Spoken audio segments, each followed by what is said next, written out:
আসসালামু আলাইকুম রহমতুল্লাহ বারাকাত। আলহামদুলিল্লাহ, আমরা আজকে দ্বিতীয় রমজান অতিক্রম করলাম।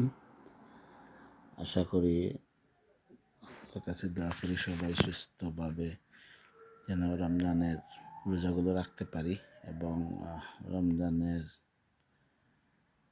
সকল রোকনগুলো আমরা মেনে চলতে পারি। আসলে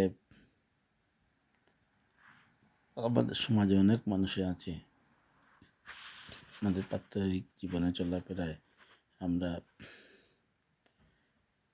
ইসলামী অনুশাসন, অনুকরণ, রীতিনীতি অনেক কিছু ভুলে যাই এবং কোরআন হাদিস আমরা নিজে না জানার কারণে, শুধু কোরআন তেলাওয়াত করার কারণে, কোরআন হাদিস থেকে না বোঝার কারণে আমরা রমজান মাসেও বিভিন্ন ধরনের কাজ করে থাকি। এর মধ্যে গীবত, পরনিন্দা, পরচর্চা এবং ক্ষুদ্র বিষয় নিয়ে মারামারি, রমজান মাসে মারামারিও হয়।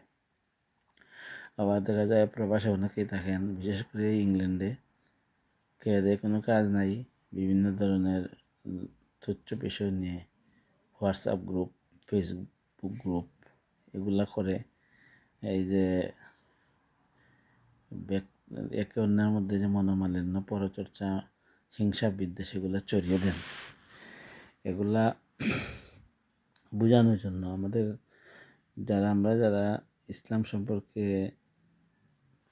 জানার চেষ্টা করি, ইসলামের ছাত্র, তারা আসলে এই সকল মানুষদেরকে, ভাই বোনদেরকে সঠিকভাবে যেন বুঝাতে পারি। এবং আরও কিছু উম্মত আছেন যারা সকালে ঘুম থেকে উঠে যে ইফতার বানানো রেডি করা তৈরি করেন, আর আজান পড়লে, মাগরিবের আজান পড়লে এই লড়াই শেষ করেন।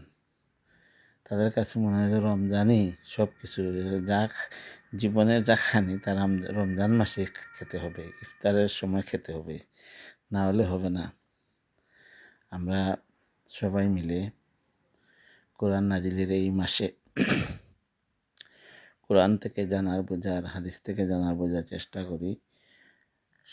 আত্মসংযমের শিক্ষা নেই, কোরআন হাদিস থেকে দীক্ষা নেই এবং আমাদের জীবনকে পরিচালিত করি। আল্লাহ আমাদের সকলকে কবুল করুন, সকলের ভালো কাজগুলো কবুল করুন, আমাদেরকে মুমিন মুত্তাকি হিসাবে কবুল করুন। আসসালামু আলাইকুম রহমতুল্লাহি ওয়া বারাকাতুহু। আমিন।